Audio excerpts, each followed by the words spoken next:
All right, and good morning, and welcome everyone to today's live session. Yes, we are live on this second day of March 2025. This is not a replay of a prior session, but this is an actual live session. We are live and in color in the studio this morning. And let me get all my devices lined up here so we don't have any kind of interruptions. Let's see here. Okay, I think we're good. I think that we are good. You know, when you are a solo act, as I am this morning, you're not only the guide and the host and the teacher, but you're also the engineer. You are the programmer, and you are the back office work. You're everything. And so I'm somewhat of a solo act this morning, but it's okay. I've gotten used to doing live broadcasts and streaming live. I've gotten over the embarrassment of being perfect in terms of, everything going just as you had planned. But I have learned that when you're going to go live, man, you got to have tough skin. You got to be willing to kind of accept it as it goes. So thank you for being patient with me as I open up this morning. Thank you so much. Grand Rising, great day. What a great day. What a great time. What a great moment to be alive. And I am so happy. I am so grateful to be here in this moment of history, of humanity. I think it's the greatest time in the history of the world. Now, some people may have a different opinion about that, but that's just the way I feel, because if you are here in whatever time that you are here, according to the scriptures, it says it was the time appointed by God that we should be here. It was the time. It is such a time that we are here to play the game of life and to come to understand what is that good and acceptable and perfect will of God is. And we all have a role to play in that, whether we know it or not. It's good to know it. And it's good to not only know it, but it is good to have the boldness to participate in it, right? And so believe me when I say I am so grateful this morning. And welcome to the month of March. And of course, this month holds a special place in my heart because this is the month that I made my entry into this dimension called life. This is the month that I escaped my mother's womb and discovered life on a different plane. And so if I get a little excited, right, it's only an indication that I am but remembering and feeling, right, and aligning with my natural nature, right? I was born in March. My astrological nature, as being born at this time of the season. My Pisces tendencies may come out during this time. And so I celebrate with all of my other fellow neighbors that are celebrating a birthday during this great month. And speaking of the month of March, I did a little research this morning just to entertain myself. I don't know if I've done this before. I did a little research on the month of March and what that means, right? So let me just share what I found out. It says March carries rich meaning and significance across various cultures, traditions, and perspectives. What is the meaning of March? It says the name March comes from Martius, the first month of the early Roman calendar. So when the Roman calendar was first developed, the first month of the year was March. Yeah, the first month of the year was March. And the uh the name March was named after the word Mars, the Roman god of war. The word March was named after the uh first Roman god of war, which was Mars.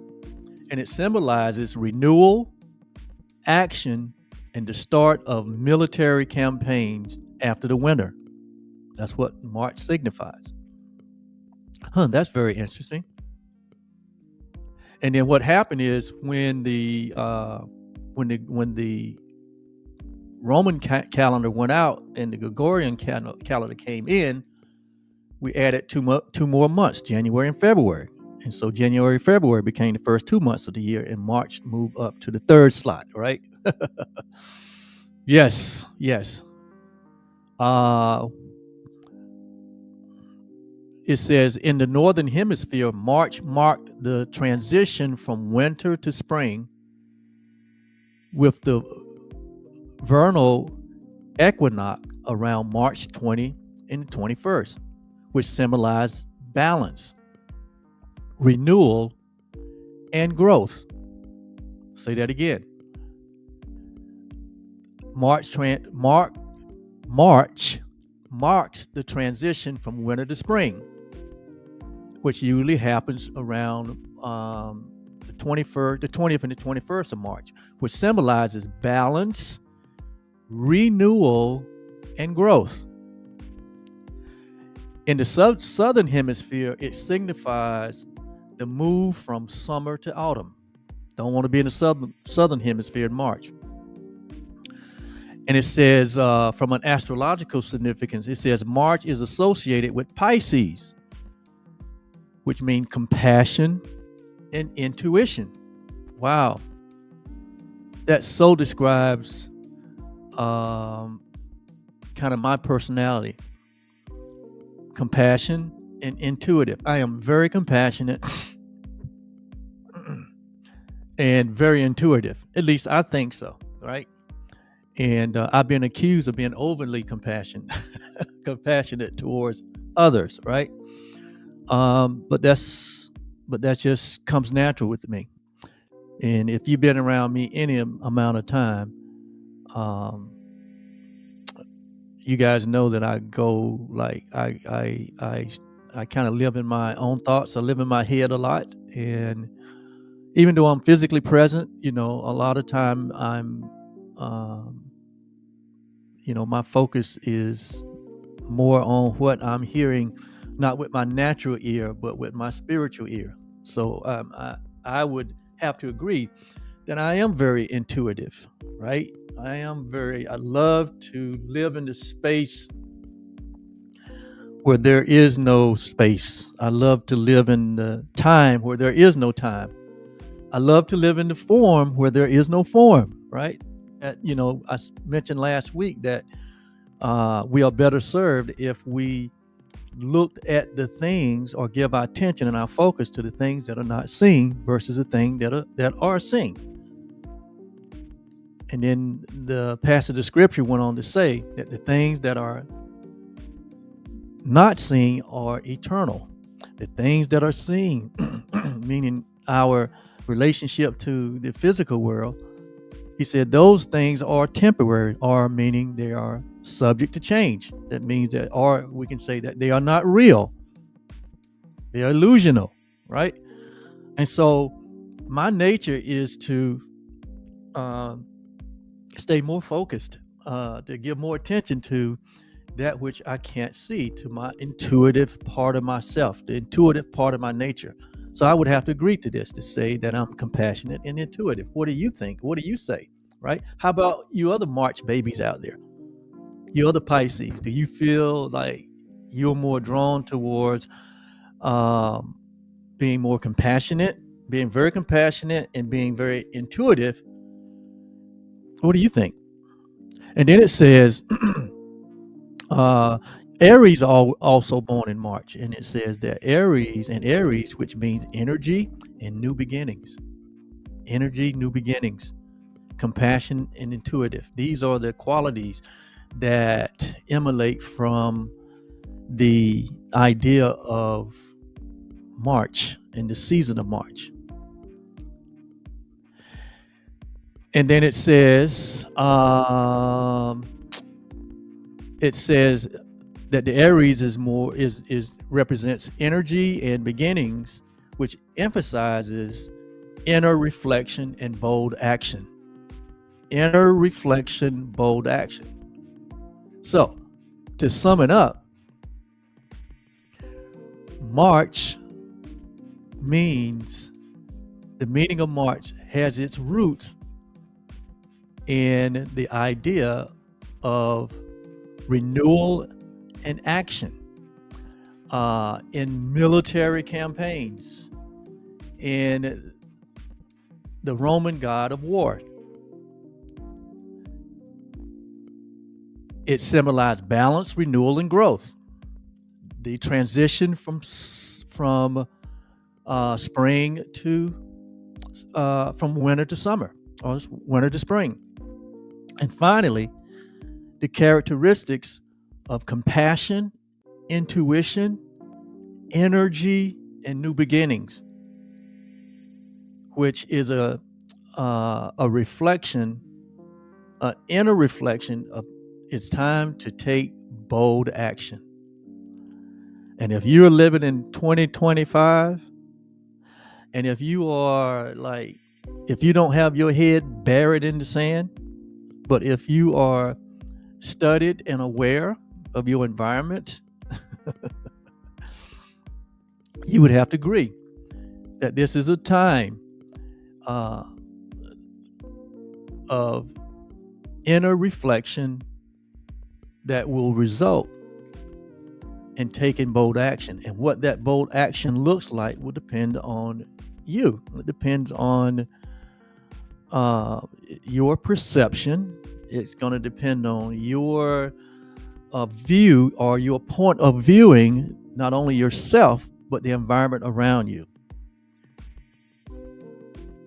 And so you guys know that we've been on this series over the last 6-7 sessions here, where we've been sharing on the subject of you. And not just on the subject of you, but that you are, I am, all humanity is the perfect creation of love, which is a statement of identity. You know, here at on the platforms that I share on, we focus on what we call the real you. My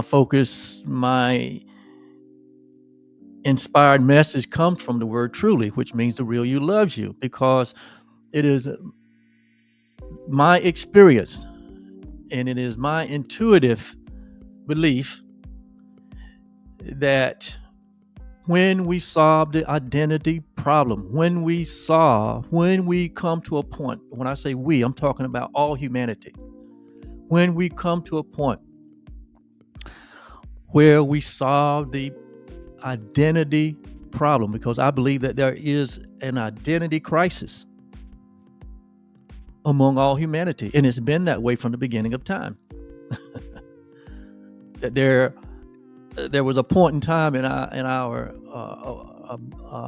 evolution that we forgot who we were, and in forgetting who we were, we have been attempting for thousands and thousands of years to substitute our true self with something that we have made up that has its roots and its basis in the belief in separation, in the belief in separation, in the belief that something has gone wrong, and as a result, we are these individual selves that have separated ourselves from our Creator, and we have separated ourselves from one another. That oneness does not exist anymore. But that Humpty Dumpty fell off the wall and broke into these thousands and thousands and millions of different people, different things, different parts. We call them individualities. We call it individuality, and that oneness no longer exists. That we lost our origin, that we broke off from our source, that we became these entities into ourselves. And so we have made this whole idea of separation as the foundation for what we have built, and what and for building the world, and for recording history from the beginning of mankind. And that even today, what is still at the root of our displeasure, what is still at the root of all pain and suffering that's in the world, is this idea of separation.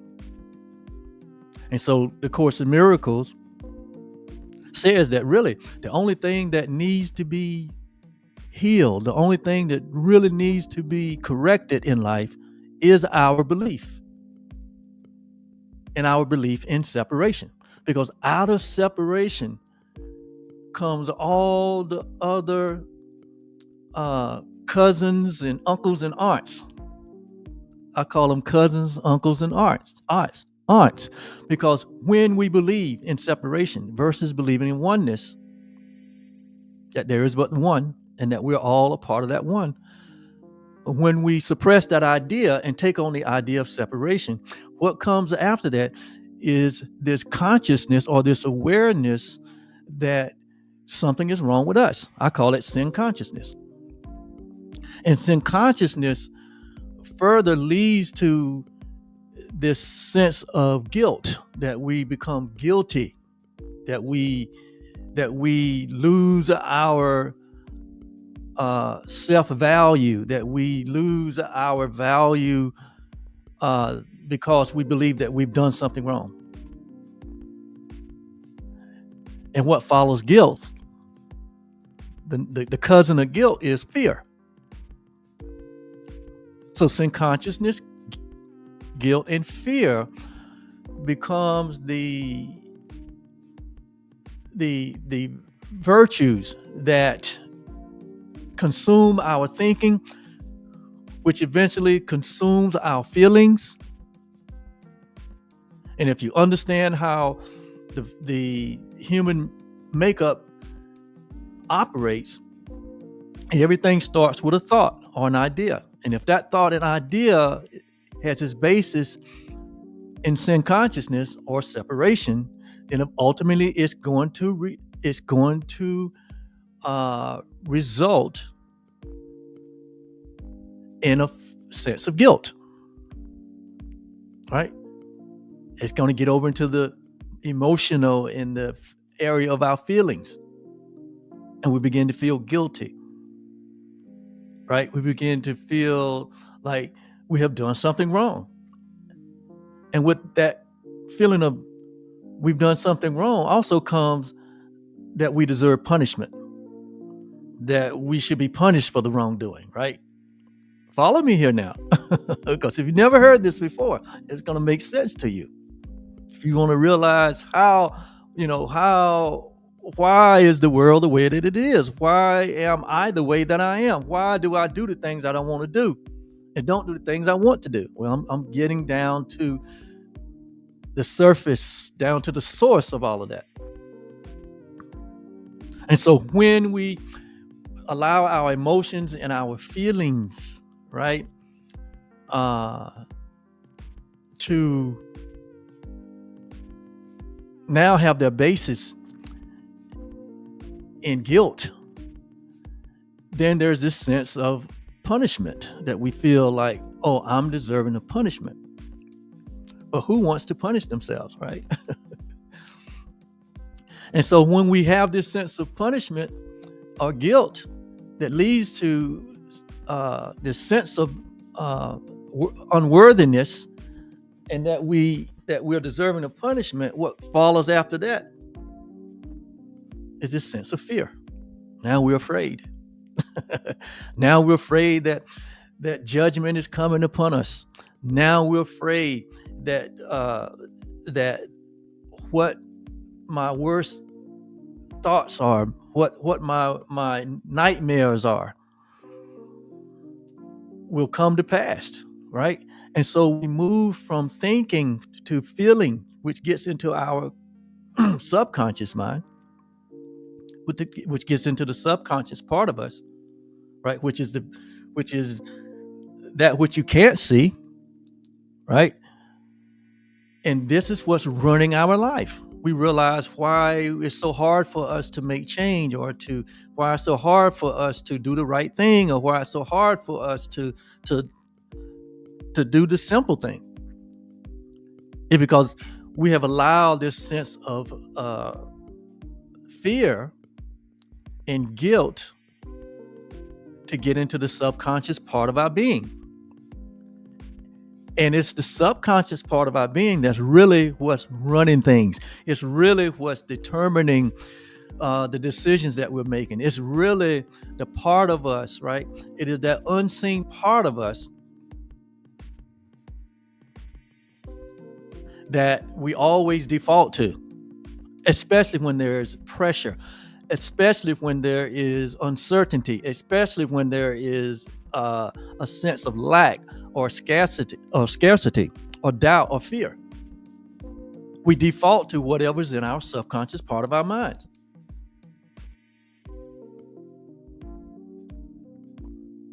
Right?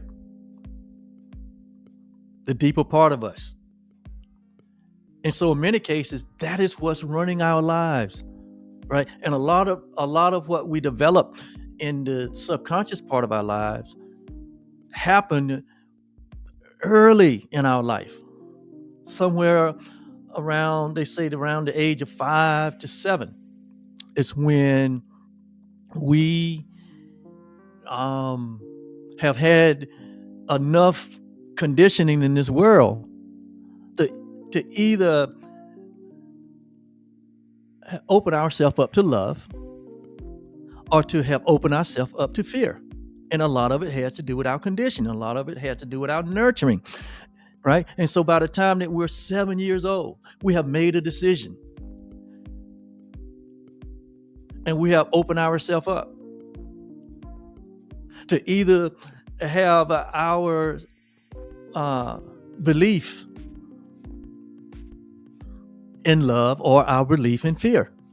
Either one or the other. Either those are the two emotions that are either running us. We're always coming from a place of love, or we're always coming from a place of fear. Those are the two emotions. Those are the two energies, right? And one is real and one is not. One was given to us in creation, which is love, and the other one we made as a substitute to love, which is fear. That's why when you look in our world today and you see, you can look at your own life first. and you know the inner struggle that you can have with being set in your ways and thinking along a certain line and always defaulting back to a time in your life, right, where you made a decision about your identity, where you made a decision about what is real and what is not, right? and you've played out that decision over your lifetime, right? So if you look at yourself and you see the things that you may be struggling with in terms of the traditions that you hold, the ideas that you hold, even if they don't even serve you, but it's just natural to default back to those things. And a lot of times, those are the things that keep us stuck. Those are the ideas, those are the thought patterns, those are the beliefs that keeps us from getting to a place of happiness, a place of joy, and a place of peace, because of a false image that we may have about ourselves, about an idea that was placed in us by someone else's idea of themselves, and we embraced it as our own. You look out into the world and you see people leading at all different levels, from heads of countries, right, to heads of organizations, to heads of businesses, to heads of households, even to the individual who's heading and leading his life, or you leading your life. And you'll see characteristics and you'll see behavior that appears to be so immature, right? I can dare say that a lot of our leaders, from world leaders, national leaders, government leaders, religious leaders, business leaders, community leaders, leaders in our different areas like sports and entertainment, leaders everywhere, people that are in charge, people that are making decisions, people that are impacting other people's lives. A lot of those people are operating from their 7-year-old self. A lot of those people are still stuck in what they embraced as their true nature, as their true self, as their true identity, as their belief system from when they were 7. And so you can see, that's why you can see someone in their 60s or 50s or 60s or 70s or 80s. When the pressure is on, you will see this childlike display that they default back to, because it is that 7-year-old self, that 7-year-old perception, that 7-year-old traumatic experience that is still dominating their life, that is still operating in their subconscious mind.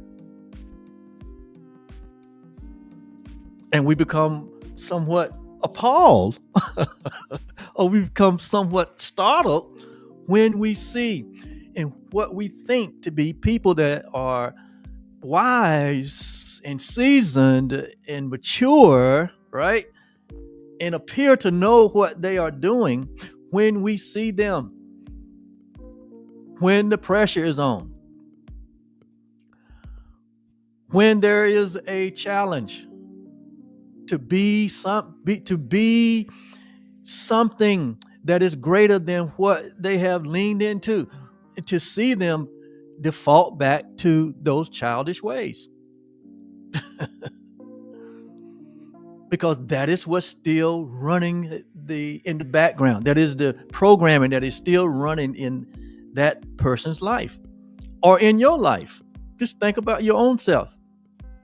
There are some things that still may be holding you back from your best self, from your greatest expression. And you ask yourself many times, why can't I get past this? Why do I always shrink back to this perception of myself, to this idea? Why am I so afraid? Why do I feel guilty? Why do my focus seem to stay in the negative, in the lack, in the guilt, in the judgment? Why is that? What is going on with me? The Apostle Paul, who wrote 3/4 of the New Testament, he got to a point in his life where he could not see the reality of his true nature, which is love. And he said, "Oh, wretched man that I am, who's gonna save me?" Who's gonna save me from my own self-destruction? It happens to all of us. All of us have to come to the conclusion. All of us have to come to a point in our life where we realize that this ain't working. This ain't peaceful. This ain't joyful. This isn't harmonious. This doesn't promote the abundant life. So there must be a better way. There must be a better way. There must be something that I am not aware of. There must be something that I do not know. That if the knowing of it will bring me to a place of reality, that will bring me to a place of peace, that bring me to a place of joy and fulfillment and happiness. I feel imprisoned in my own self. I want to be free. We all have that experience. And you want to have that experience. You want to get to the end of yourself. You want to get to the end of the self that you have made. You want to get to the end of the self that was formed in your mother's womb, right? You want to get to the end of that temporary self. You want to get to the end of that self that was conditioned and that was cultured in an environment of separation, which led to sin consciousness, guilt, and fear. You want to get to that point where you say there must be a better way, and then I'm determined to find that way. And that happens in everyone's life. In fact, the Course in Miracles says that this is the universal experience that we must all have, and we will all have it. If you have not come to this moment in your life where you've come to the end of your self-made self, when you've come to the end of your sense of separation, if you have not come to that point, you will. All of us will. Because reality was placed in our heart. Eternity was placed in our mind. The God of the universe, love itself, has been placed inside of all of us. And it will never stop. It will never stop calling us home. Love will never stop calling you home. Don't care who you are, from the crack house to the White House to the what do they call it? The universal nations, the UN, to all the nations of the universe, to all creatures everywhere. The spirit of love, the spirit of God, however you want to label it, it will never stop calling you home. It will never, the impulse to know yourself will never stop yearning inside of you. And at some point, we quit masking, we quit resisting, and we say yes to ourselves. We say yes to the truth. We say yes to reality.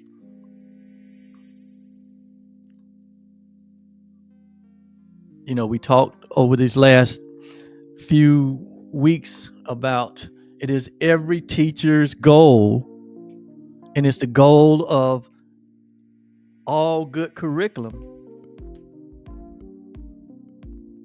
for us to come to know ourselves. That is the ultimate goal. To know thyself. That's the ultimate desire, whether we know it or not, is to come to know our true self. And when we really become serious about that, right? We will never, it's like, if you want to know the purpose of a thing, you never ask the thing, but you ask the creator of the thing or the maker of the thing. That's just a basic principle. If you want to know the purpose of the thing, you ask the maker of the thing, why he created the thing, or what was the purpose, what is the meaning. And so we can't even ask ourselves and get an accurate response from ourselves, our individuated self, in terms of identity and knowing who we are. But we have to look beyond this physical birth that we all experienced to be here, and go beyond that, because we existed before that we were formed in our mother's womb, as Jeremiah said. As God said to Jeremiah, you was formed before, I knew you before you was born in your mother's womb, which indicates that Jeremiah existed before he entered into time, space, and form. Likewise, all humanity, all of us, we all existed before we was formed in our mother's womb. Therefore, who we are in truth, who we are in reality, is not this natural birth. It's not this body-mind birth. This is not who we are. But this is what was required for us to come here and have the human experience. But who we are transcend physicality. It transcends time and space. But who we really are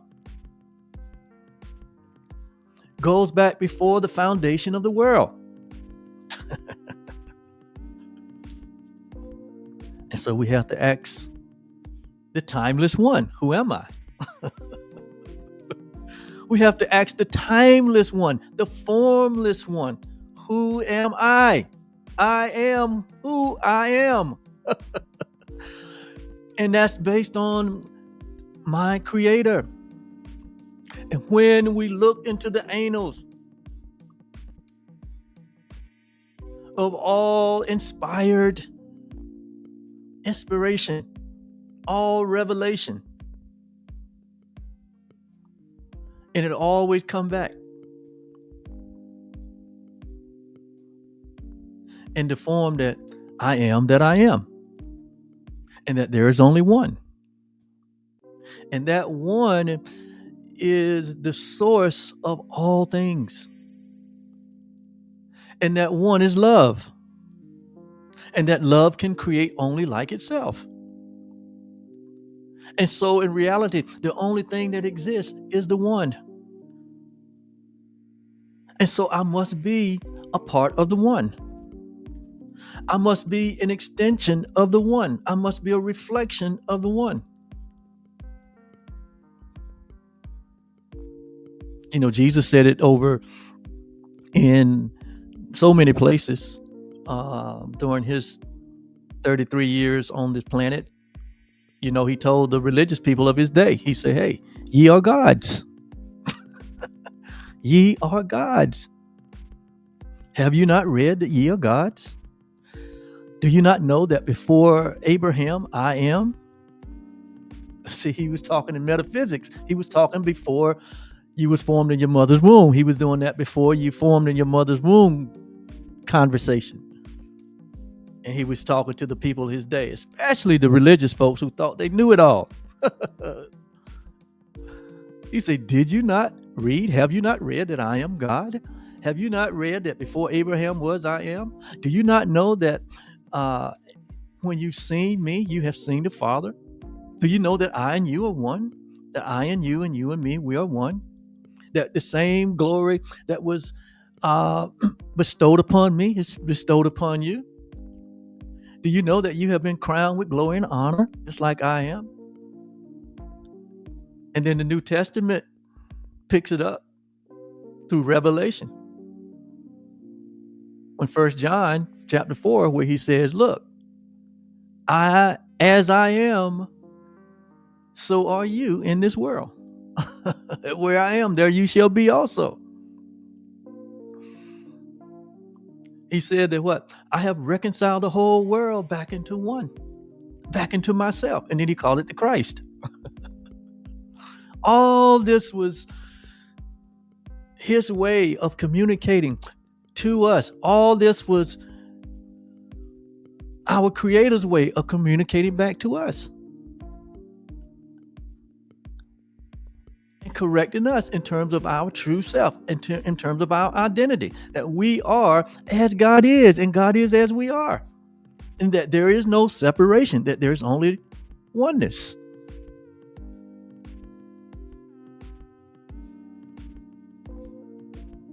And that we cannot change ourselves because we did not create ourselves, no matter what kind of world and how many worlds we build, and regardless of how we build our world around an idea of separation. He said you cannot change reality. You're still one.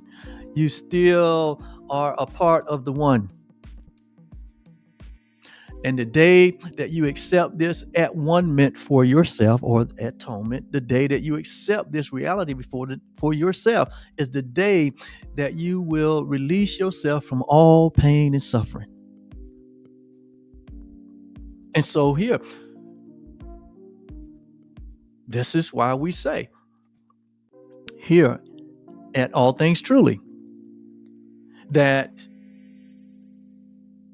the only solution to the problems that humanity face is accepting the reality of our true identity, that we are the perfect creation of love, and that we are inextricably linked into this oneness, and we can't escape from that, no matter how hard we try, no matter how divided we become, no matter how we try to disprove and how we try to how hard we resist and fight against that reality. Even if we go off and build a world that is based on separation and division, and we see what that world looks like. I mean, we're here observing what that world looks like when we deny the truth. And then we look among ourselves to find a savior, to find a king that's going to save us and deliver us.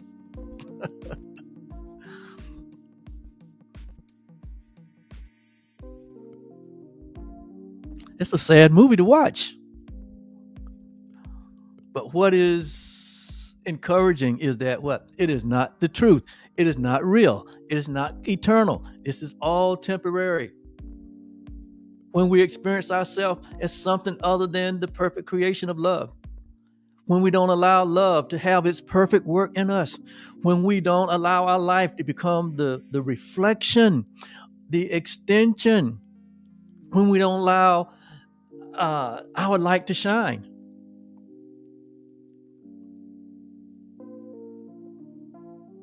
then we experience this ego-centric life that is full of pain and suffering, full of projection, and we wonder where God is, when we wonder where love is.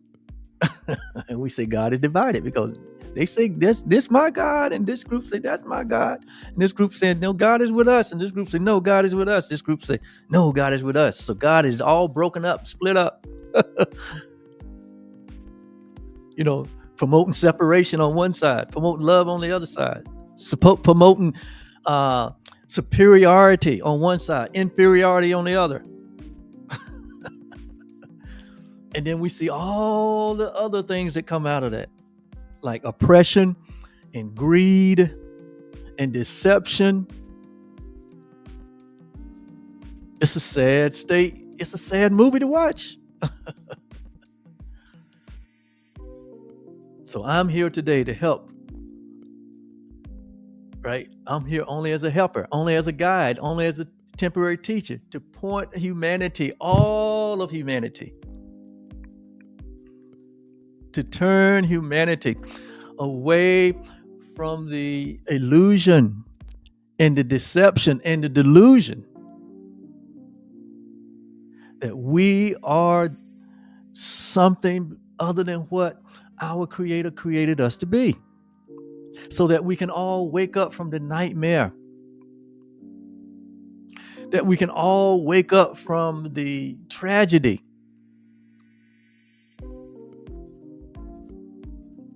that only comes out of the belief in separation, that only comes out of the belief in division.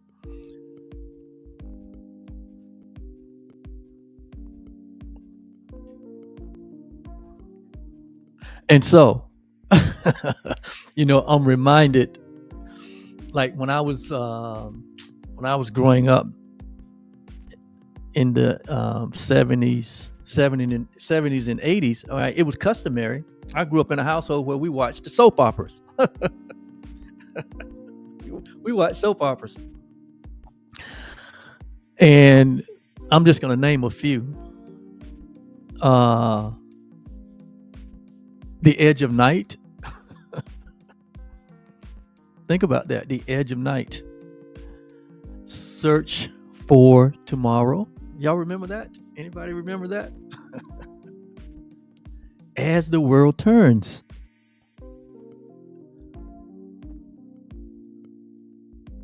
One Life to Live. All my children, we have one life to live.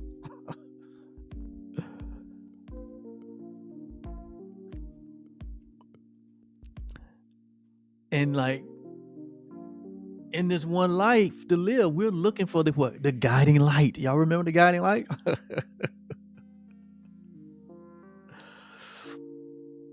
Because without the guiding light, guess what? We will be young and we will be the restless. You remember the young and the restless? And when you're young and you're restless, if you don't change your way, guess what? You're going to end up where? In the General Hospital. Y'all remember the General Hospital?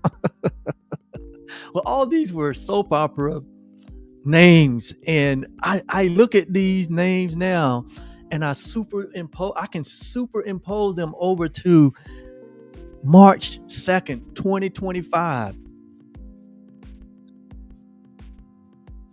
And say that each one of these ideas still run prevalent today.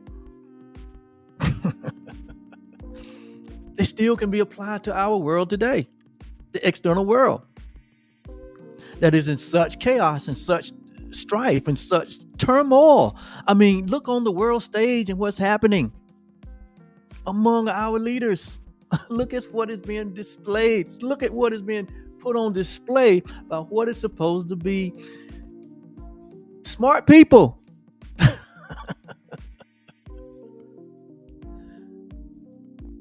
And it appears that they're leading humanity to the edge of night, to the edge of darkness. It appears that they have their countrymen wondering and searching for their tomorrow that will be better than today. And as though like the world is turning, as the world is turning, that humanity is getting more and more divided and spinning out of, and things are spinning out of their natural state. And that because we only have this one life that we can live, when will I ever have a life to live that is peaceful, that is joyful, where humanity is the representative of love and oneness, where there is compassion and deep care for one another, where we come to realize that there's only one of us, and what happens to one of us will happen to all of us. And this is for everyone, all God's children, all my children.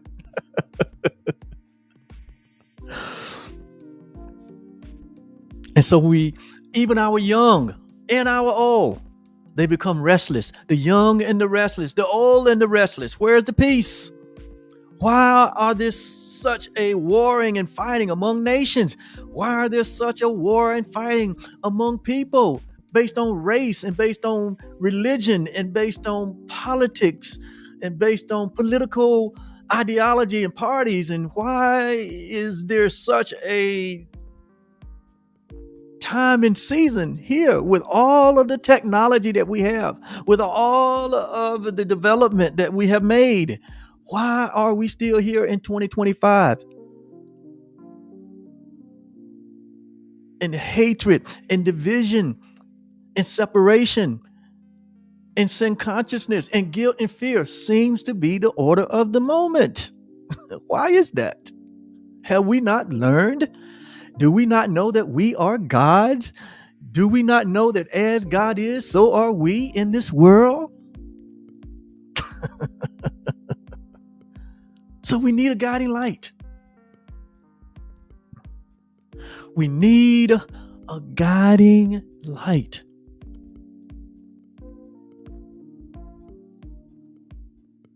And that's why our hospitals are so filled. That's why our psychiatric wards are so filled.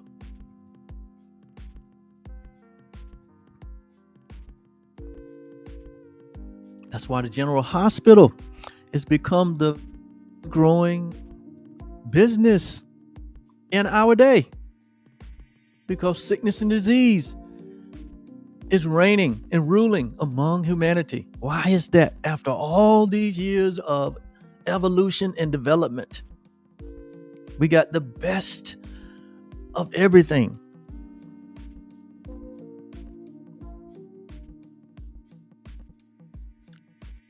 And we can't find peace among one another. Why is that? I go back to what I said earlier. We don't know who we are. That's why knowing the self is job one, to know thyself, to know that we're the perfect creation of love. Because once we know we are the perfect creation of love, we can do as 1 John 4 says. We can allow this love that we share, this one being, this one self that we share. We can allow that to step forward, and we can have boldness in this present day. We can have boldness in this present day. We can allow this love to have its perfect work. We can allow this love now to be extended everywhere and to everyone. We can have boldness in the day of judgment, to where we judge ourselves according to our true reality, where we judge ourselves in love. That we no longer follow the egocentric mind, that we no longer believe in the idea of separation, where we allow our minds to be healed, where we allow the truth of who we are to have its way in our life, to where we understand that we are these perfect creations of love, that we are perfect, that we are whole, that we are already complete, that we are these unchanging and unaltered beings that share the same spirit that God is, that share the same one self that all creation is, that we accept the atonement for ourselves. So that's what the challenge is. That's what every day and every moment of the day is about. Accepting the reality of who you are, accepting the at-one-ment for yourself. To say yes, as God is, so are we in this world. To say yes to the reality that I am and I remain as God created me. I remain as love created me. And to let go of the false idea of the false self, to let go of the idea of separation, to let go of the idea of superiority or inferiority, to simply let it go, to have a change of heart, to repent, to have a change of heart. That is not who I am. That is not what I am. That is not what God created. It is not who I am. I am not a sinner saved by grace. I am not black. I'm not white. I'm not Jewish. I'm not German. I'm not European. I'm not African. I'm not any of these things in reality. I'm not any of these labels. In reality, I am one. I am one. I am the one self that I share with God in all creation. That is the real source of the answer. Every other answer will only divide and subdivide humanity.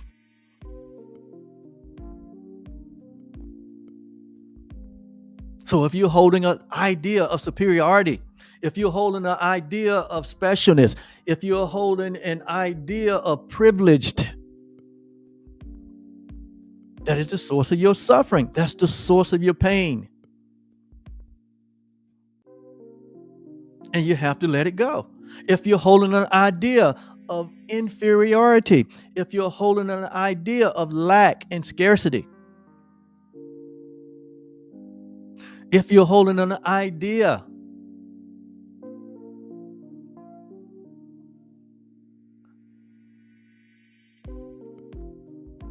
of retribution, if you're holding an idea of unforgiveness, if you're holding an idea that has its basis in separation, therein is the source of your pain and suffering. When we see ourselves other than the perfect creation of love, that perception that we're holding is the source of our pain, and it needs to be healed on every level. It is the source of the pain in a relationship. It is the source of a pain in a family. It is the source of the pain in a community. It's the source of a pain in a country. It is the source of pain among countries.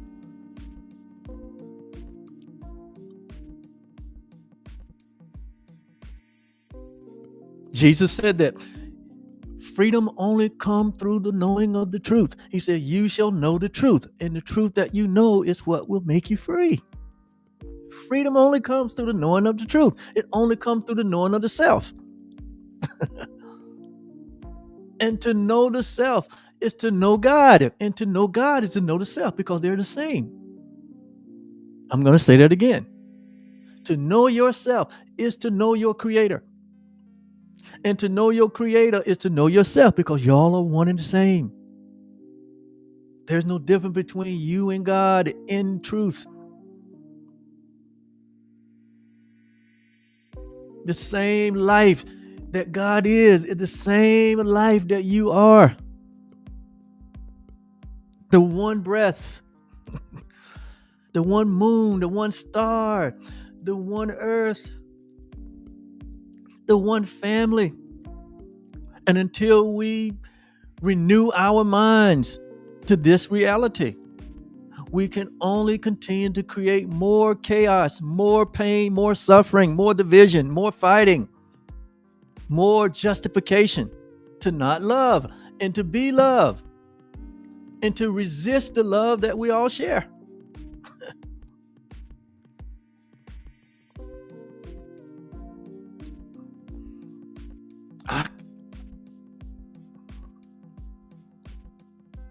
I'm convinced of it. Any other face we put on it, it's only going to be a temporary solution that will eventually fall apart. The only thing that will not fall apart is who we are. The only thing that cannot be destroyed, the only thing that cannot be changed or altered is our reality. The only reality in this world is our true self, our God self, our loving self. And until we lean into, until we abide in that reality,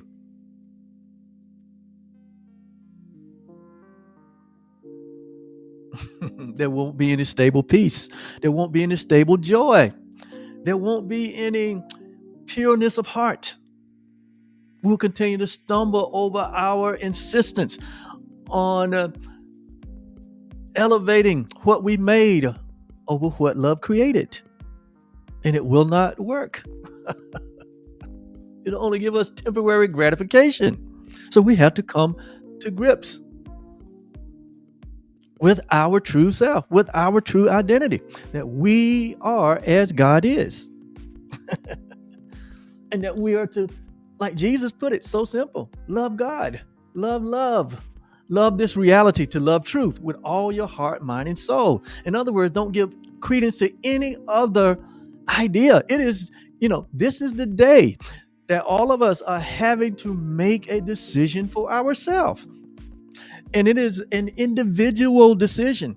We can connect with groups and organizations, and we can connect with, our native this and we can do all of that.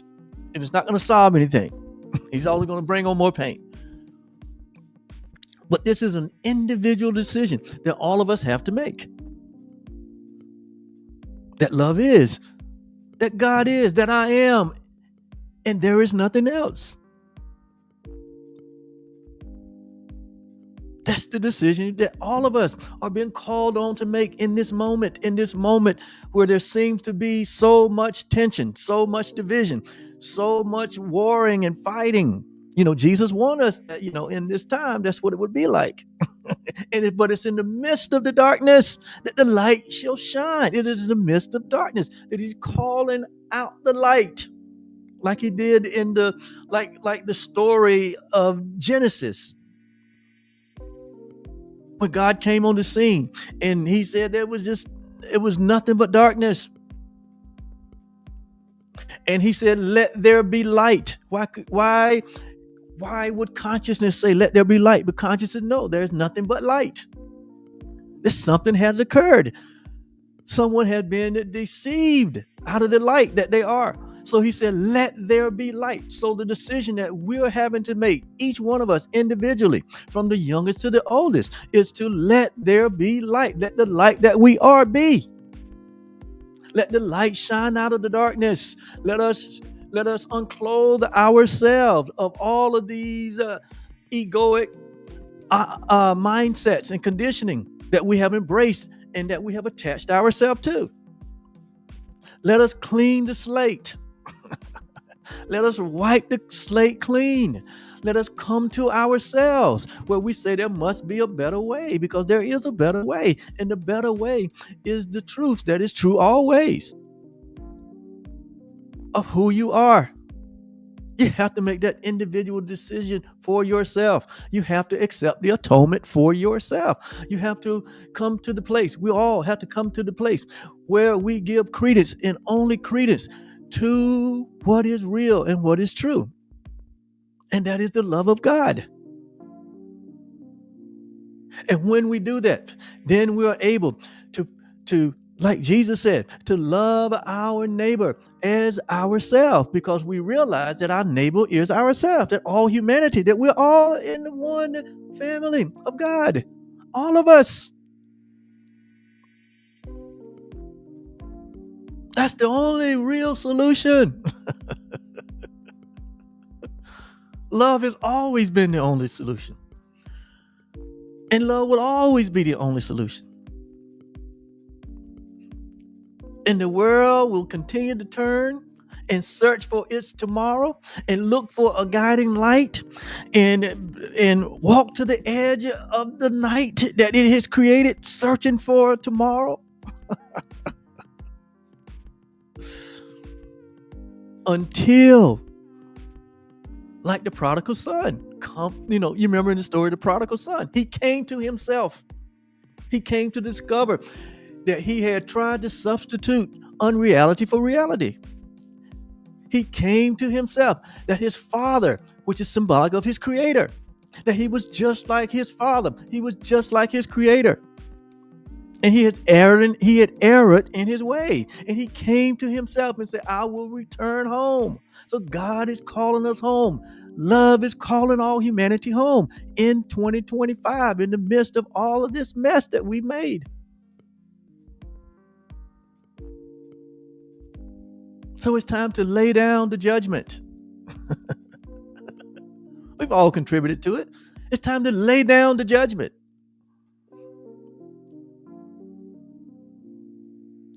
It's time for everyone, from the cradle to Seniorhood. It's time for everyone, from the crack house to the White House. It's time from every nation, every continent.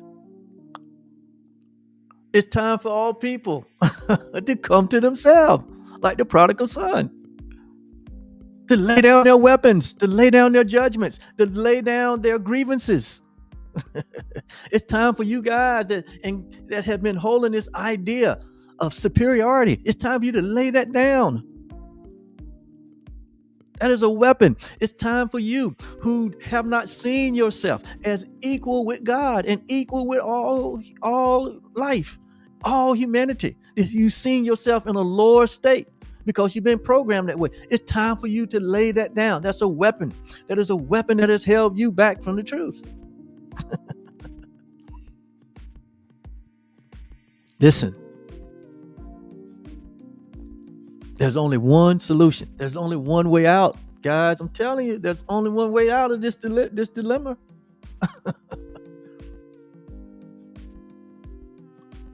And God has tried to teach us this all through human history. You have to come to know that you are the perfect creation of love. And like Jesus said, you and your brother are one. No matter where and how you got here, you are of one seed. You are of one nation, a holy nation. We are all the offsprings of God. We're all the creation of love. And until we embrace that, the nightmare will continue. The search for tomorrow will continue. We'll continue to go to the edge of night. We'll continue to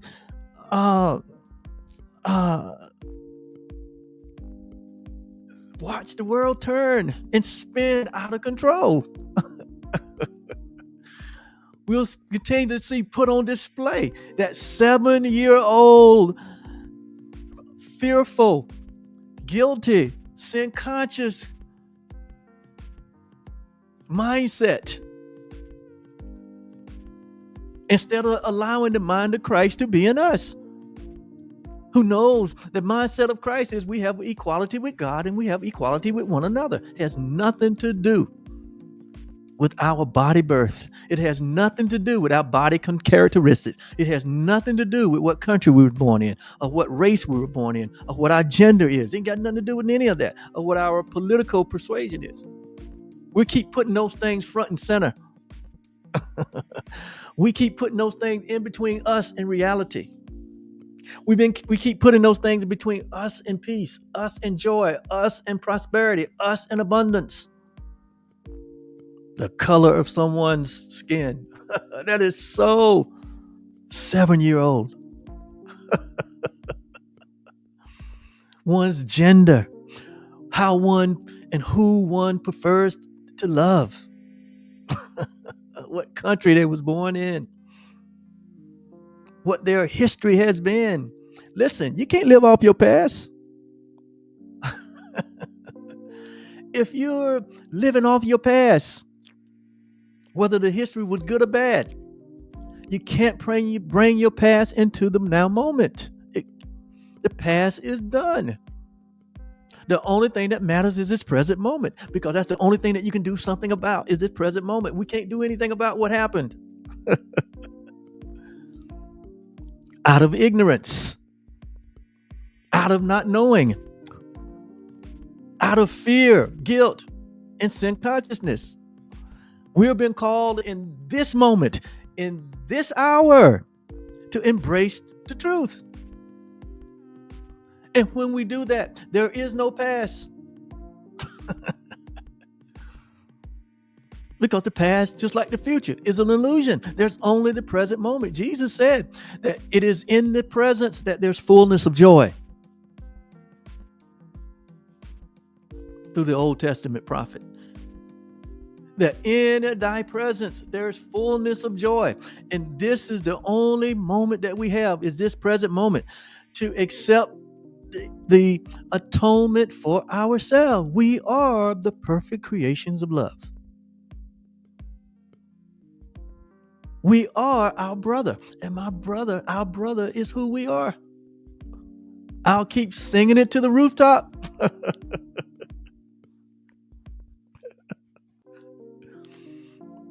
So I'm going to finish by reading a section here out of the Course in Miracles, chapter 8. Chapter 8 under section 3, which is called the Holy Encounter. Because this is what needs to happen in the month of March. If we don't have a holy encounter or a holy awakening in the month of March,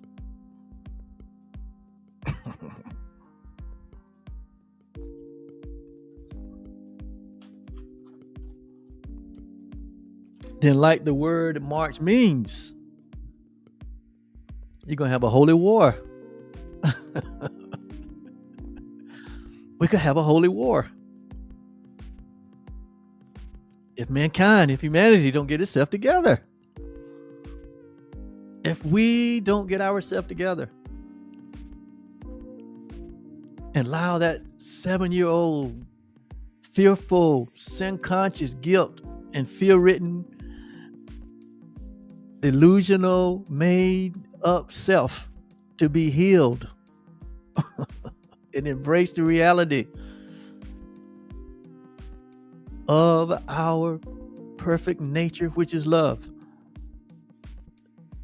then the nightmare will only get worse. But I have faith in humanity. God has faith in humanity. Why? Because he placed himself in us. Eventually that all of us will eventually turn to ourselves, that all of us will eventually turn within. And that's what I'm pointing you to, turn within and embrace our true self and to let go of our egoic self. Because when we let go of our egoic self, we let go of the pain and the suffering that is at the root of all pain and suffering. And so I'm going to finish today by reading this, the Holy Encounter, because I believe this is, I like this. And I think this will help us to understand. So think about it this way. Let's try this for the month of March versus what we have been doing, because if we keep doing what we have been doing, we're going to get the same results. So let's try something different, okay? And the course is giving us some guiding light here, right? So the course says, the will of the Father and of the Son are one. By extension, the will of God and the will of man is one by extension. God extended his will to man. Man have to extend his will to one another, to each other. That's how the will of God becomes one. God extended love in his creation, and as God's creation, when we only extend love, that makes us party to the one will. But we have been extending sin consciousness, guilt, and fear, which have created the chaos that we see. So we must make a change. And this is what the Course suggests. It says, our extension is the result of our oneness. It's saying we can do this. Holding our unity together by extending our joint will. There is but one will. That's why Jesus said in his prayer, not my will, but thy will be done. Thy will be done where? On earth as it is in heaven. If we want heaven on earth, this is what has to take place in humanity. We have to what? Understand that there is but one will. And it is through our extension that we appropriate that one will. We extend the one will. We don't make up something. What we just extend what's already in our nature. It says, this is perfect creation. This is perfect creation, not projection, which is what we've seen. People are projecting sin consciousness, guilt, and fear all over the place, and we see the result of that. Life and true life is not projection, but it is extension. God extended himself, and he called himself us. And now we're supposed to extend ourselves to each other, keeping the one will intact and in one place instead of making something else up, keeping the love in place instead of creating something else.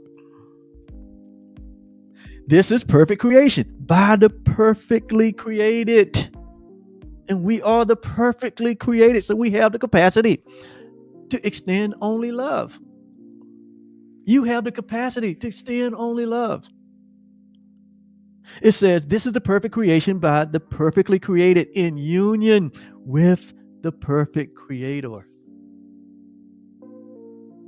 When we think in this mindset, this is the mind of Christ. This is Christ consciousness. When we think with the mind of Christ, we're thinking in oneness.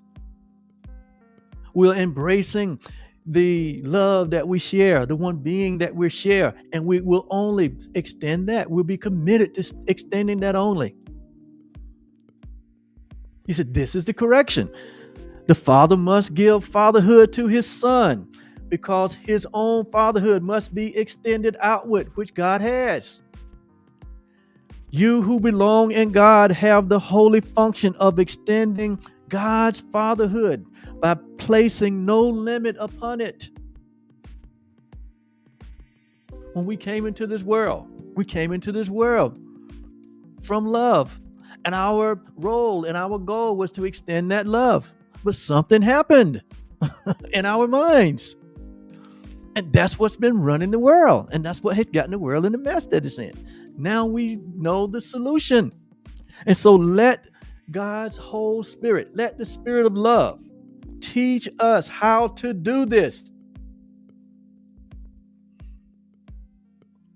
So that we can move from what traditionally is March Madness to March Gladness. It will only happen if we make the shift.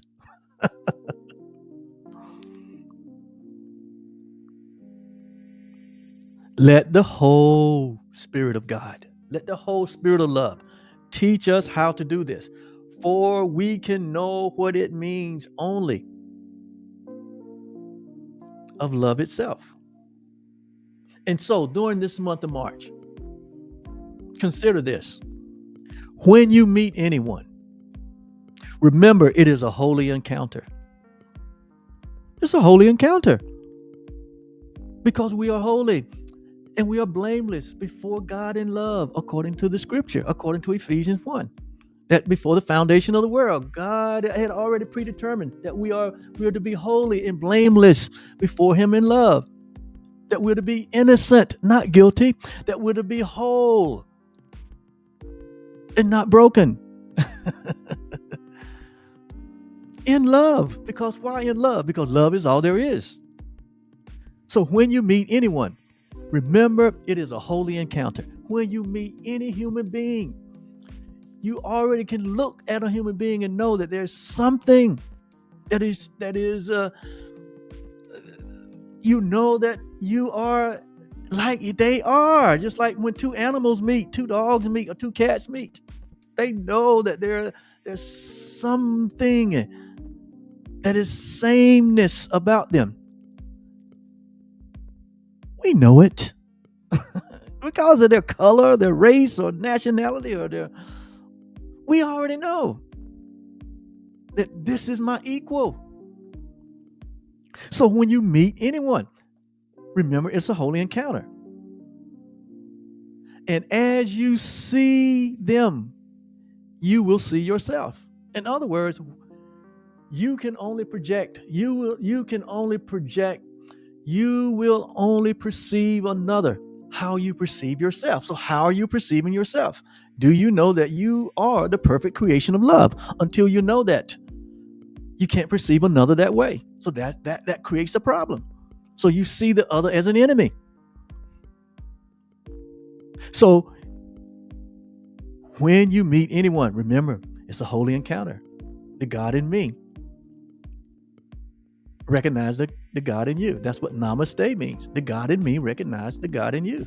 That's what Jesus did in his whole 33 years. He recognized and saw the face of Christ in everyone. And we've been called to that same love, to see ourselves for who we really are as the perfect creation of love, and to see it in everyone else. Remember, this is the solution. You want real solution, or do we want to continue to play around? As you see him, you will see yourself. As you treat him, you will treat yourself. You treat other people like you treat yourself. As you think of him, you will think of yourself. Why? Because you and your neighbor are one. What you're looking at is yourself. When you look at another human being, regardless of who they are a reflection of how you see yourself. So when you see two leaders come together of two different nations, and we see the absolute fear that was put on display. Y'all know what I'm talking about. It's the only reflection of how they see themselves, as enemies.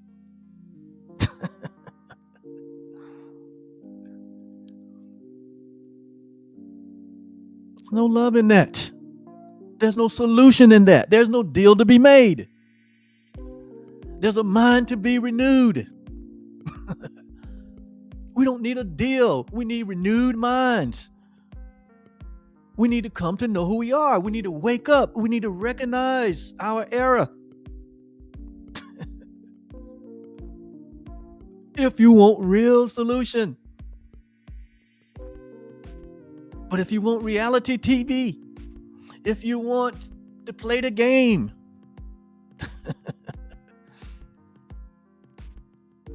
if you want to remain in suffering, if you want to remain in uncertainty, if you want to remain in fear and doubt and guilt and sin consciousness, if you want to remain in a mindset of scarcity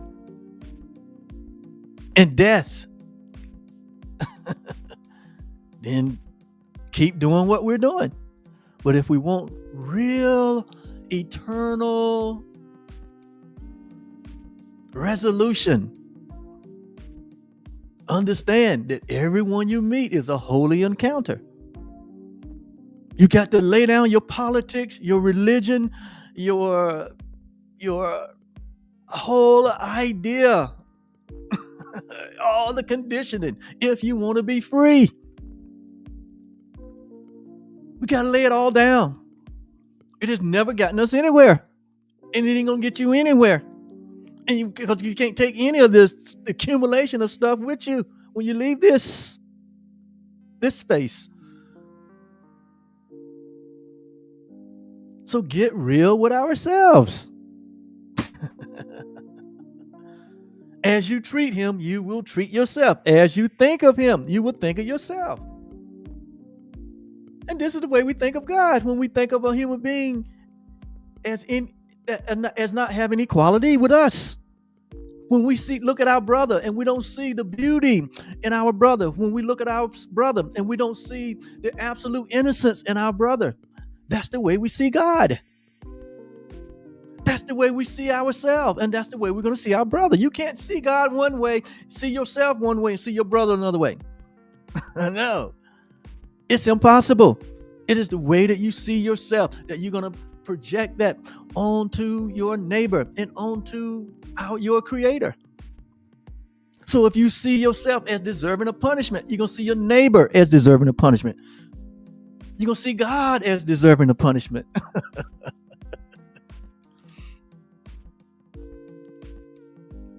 It says, never forget this, that you are having a holy encounter. Anytime you meet your brother, it's a holy encounter.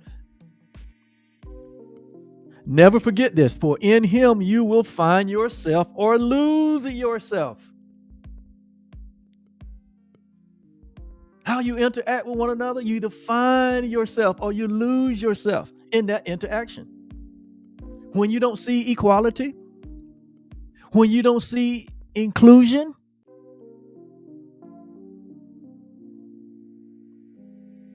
then you when you don't see these things, these virtues in others, that means you don't see them in yourself. It says, whenever two of us meet, whenever you meet any other human being, they are given another chance at salvation. We are given another chance at salvation with every encounter we have with every person. How do you treat that person? How do you see that person? How do you think of that person? It's only a reflection of how you think of yourself. It says, do not leave anyone without giving salvation to him. In other words, without perceiving them for who they really are as the perfect creation of love. He said, anytime you leave a person, do not leave them without receiving the perfect creation of love for yourself. For love is always present. For the truth is always present. Because the truth is you. The truth is who we are. The truth is what God created in us and as us and for all of us. God is all in all. God is everywhere present. For we are always, for love is always there with you and with me and with everyone. No exception. Love has no exception. Love has no specialness. Love is all encompassing. Love is all there is. But love is always there with us to remind us. Jesus said, do this in remembrance of me. That's what he was talking about. Do this in remembrance of me. Do what? Be the love. Be the love. Be the one self that we all share and have fellowship one with another. He gave us the answer right there. Love one another. Love God. And love your neighbor as yourself, because your neighbor is yourself. He couldn't make it any more plainer. He said, this is the only law that we need to be concerned about. It's to love God and love your neighbor. He said, in so doing, that is indication that you love yourself and that you know who you are as the perfect creation of love. And I rest my case. Thank you so much for joining me today in this live session. If this helps you out, just give me a thumbs up in the chat. If you're watching the replay, give me a shout. I'll come back around and give you some love.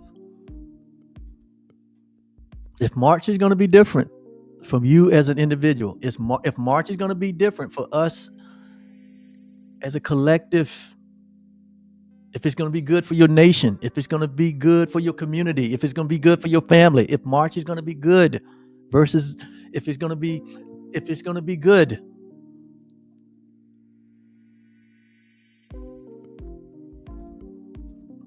Then we're all going to have to decide. We're all going to have to accept the atonement for ourselves. Otherwise, like we said, March could be the beginning of war. Have a great day. We'll see you next time. Bye-bye.